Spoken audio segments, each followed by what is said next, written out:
सोचो, एक ऐसी जगह जहां दिन के उजाले में भी हवा अचानक ठंडी पड़ जाती है, जहां परिंदे शाम होते ही एक साथ चुप हो जाते हैं जैसे किसी ने उन्हें चेतावनी दे दी हो, और जहां मिट्टी से उठती हुई एक सड़ी हुई नाम सी बू आपके सीने के अंदर तक उतर जाती है। जब आप उस जगह पर पहला कदम रखते हो तो दिल बिना वजह तेज धड़कने लगता है और दिमाग कहने लगता है यहाँ कुछ ठीक नहीं है। ये कहानी की शुरुआत होती है एक पुरानी हवेली से, इतनी पुरानी कि उसकी दीवारों में सिर्फ ईंट और पत्थर नहीं बल्कि लोगों की चीखें, उनका डर और उनकी अधूरी मौत कैद है। रात के वक्त ये हवेली सिर्फ खड़ी नहीं रहती, ये देखती है, सुनती है और याद रखती है। दोस्तों, भानगढ़ के नाम सुनते ही लोगों के चेहरों पर एक अलग सा डर आ जाता है, पर आज हम बात करने वाले हैं एक ऐसे जगह की जिसका जिक्र भानगढ़ के बाद किया जाता है। लोकल लोग कहते हैं भानगढ़ में मौत दिखती है, पर इस हवेली में मौत महसूस होती है।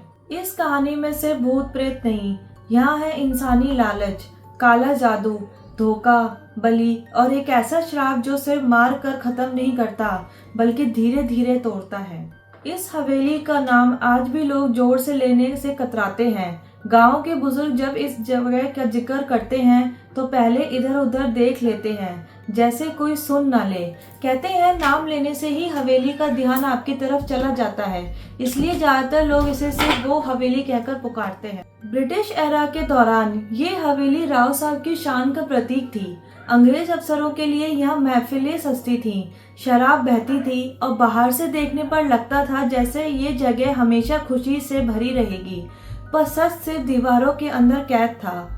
हवेली का नक्शा ही कुछ ऐसा था जो अजीब लगता था। लंबी अंधेरी कॉरिडोर्स, बिना वजह बंद कमरे और कुछ ऐसे दरवाजे जो कहीं नहीं जाते थे। मजदूरों ने बताया कि जब भी वो नया कमरा बनाते, अगले दिन उसे तोड़कर बंद करने का हुक्म आ जाता।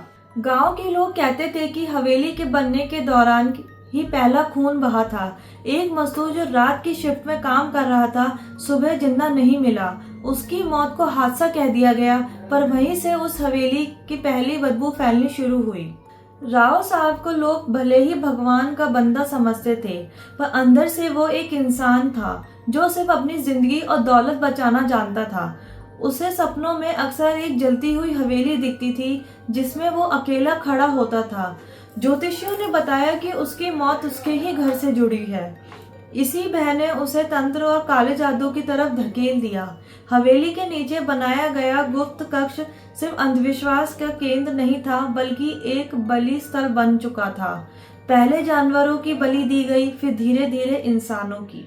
रात के वक्त जब मंत्र उच्चारण होता तो हवेली के बाहर तक आवाज आती, घंटी, चीख और किसी भारी चीज के घिसने की। राव साहब के स्वभाव बदलने लगा। उसकी आंखों में हमेशा नींद की कमी और चेहरे पर अजनबी सी कठोरता दिखने लगी। लोग कहते हैं कि उसने अपनी ही पत्नी को भी इस अंधेरे राज से दूर रखा, और जब पत्नी ने सवाल उठाए तो उसके बाद उसे कभी किसी ने खुलकर हंसते हुए नहीं देखा।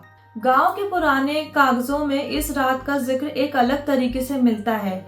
एक आधा जला हुआ रजिस्टर जो कभी थाने के स्टोर रूम में रखा था, उसमें लिखा है date unclear, female domestic worker missing after midnight ritual, local refuse to speak. वो अमावस की रात सिर्फ अंधेरे की नहीं थी बल्कि एक पूरी व्यवस्था के टूटने की रात थी। नौकरानी, जिसका असली नाम रिकॉर्ड में सिर्फ कमला लिखा है, राव साहब के कुछ ऐसे राजाओं की गवाह बन चुकी थी जो जिंदा रहकर किसी को नहीं पता चलने चाहिए थे। आई विटनेस के तौर पर गांव के एक बूढ़े पुजारी ने सालों बाद बताया, उस रात हवा चल नहीं रही थी, फिर भी दिया बुझ गया। ये शुभ संकेत नहीं होता। तंत्र क्रिया के दौरान जो चीख निकली उसे सिर्फ श्राप नहीं बल्कि साइकोलॉजिकल ब्रेक भी माना जाता है। एक्सपर्ट्स कहते हैं एक्सट्रीम ट्रॉमा के मोमेंट में दिया गया शब्द सुनने वालों के दिमाग पर गहरा असर छोड़ देता है। पर गांव वालों के लिए ये सिर्फ थ्योरी थी। उनके लिए सच ये था, उस रात के बाद हवेली ने लोगों को पहचानना शुरू कर दिया। 1940 से 1955 के बीच के पुलिस लॉग्स में कम से कम 11 मिसिंग केसेस का जिक्र मिलता है, जहां लास्ट नोन लोकेशन सिर्फ एक ही लिखी गई, राव हवेली। एक रिटायर्ड कांस्टेबल ने नाम छपवाने के शर्त पर बताया, हमें ऊपर से ऑर्डर था ज्यादा सवाल नहीं पूछने। हर गायब होने का पैटर्न सेम था। रात के 12 के बाद एंट्री, सुबह कमरा खुला, कोई जबरदस्ती के निशान नहीं। डार्क ट्विस्ट यह है कि कुछ फाइल्स में लिखा मिला, सब्जेक्ट अपीयर्स काम बिफोर डिसअपीयरेंस। गांव वालों के मुताबिक रात के 2:45 के आसपास हवेली के अंदर से भागने की आवाजें आती थीं।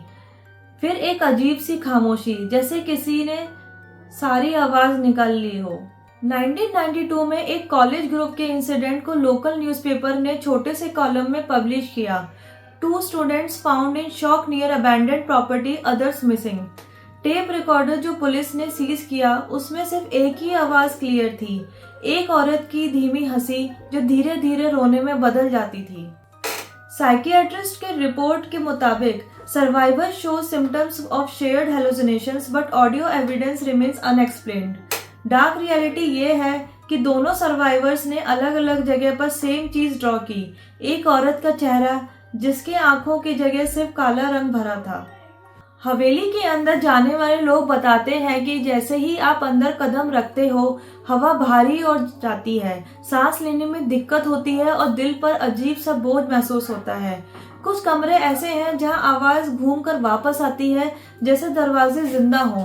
परछाइयां अपनी ही मर्जी से चलती हैं और कई बार आपको अपना ही नाम सुनाई देता है। 3 बजे के बाद हवेली में कोई आवाज नहीं होती, सिर्फ दिल की धड़कन और किसी के होने का एहसास होता है। 2008 के case officially natural death declare किया गया, पर जो पोस्टमार्टम के एनेक्जर में लिखा था वो कभी पब्लिक नहीं हुआ। Victim showed no external injury, pupils dilated, facial muscles locked in fear response. CCTV footage सिर्फ एक चीज दिखाता है, आदमी आंगन में अकेला खड़ा है, अचानक ऊपर देखता है और फिर कैमरा स्टैटिक हो जाता है। उसके बाद जो लाइन फाइल के एंड में है लिखी है वो सबसे डिस्टर्बिंग है, property sealed, further investigation not advised. आज भी गूगल मैप्स पर इस जगह का लेबल कभी कभी डिसअपियर हो जाता है। लोकल्स इसे ग्लिच कहते हैं, पर गांव वालों का मानना कुछ और है। पैरानॉर्मल इन्वेस्टिगेटर्स ने ईएमएफ स्पाइक्स और इंफ्रासाउंड डिटेक्ट किए, जो ह्यूमन ब्रेन में एंजाइटी और हेलुसिनेशन ट्रिगर करता है, लेकिन कोई भी ये एक्सप्लेन नहीं कर पाया कि बिना पावर सोर्स के ये सिग्नल्स आते कहां से हैं। लास्ट रिकॉर्डेड स्टेटमेंट एक फॉरेस्ट गार्ड का है। रात को वहां लाइट नहीं होती, पर अंधेरा भी नॉर्मल नहीं होता, और इसलिए शायद हवेली आज भी बंद होने के बाद भी पूरी तरह बंद नहीं है। दोस्तों, ये कहानी सिर्फ एक हवेली की नहीं है, ये कहानी है उस लालच की जो इंसान को शैतान बना देती है, और उस रात की जो वो वक्त के साथ और ज्यादा ताकतवर हो गया। भानगढ़ के बाद अगर किसी जगह का नाम लोग खौफ के साथ लेते हैं तो वो है ये हवेली, क्योंकि यहाँ मौत सिर्फ दिखती नहीं, महसूस होती है। सवाल बस एक ही है, अगर आपको मौका मिले तो क्या आप इस हवेली के अंदर एक रात गुजारने की हिम्मत कर पाओगे? अगर आपको ये कहानी पसंद आई हो तो स्टोरीज बाय कंचन को सब्सक्राइब करें, क्योंकि अगले सच शायद इसे भी ज्यादा भयानक हो।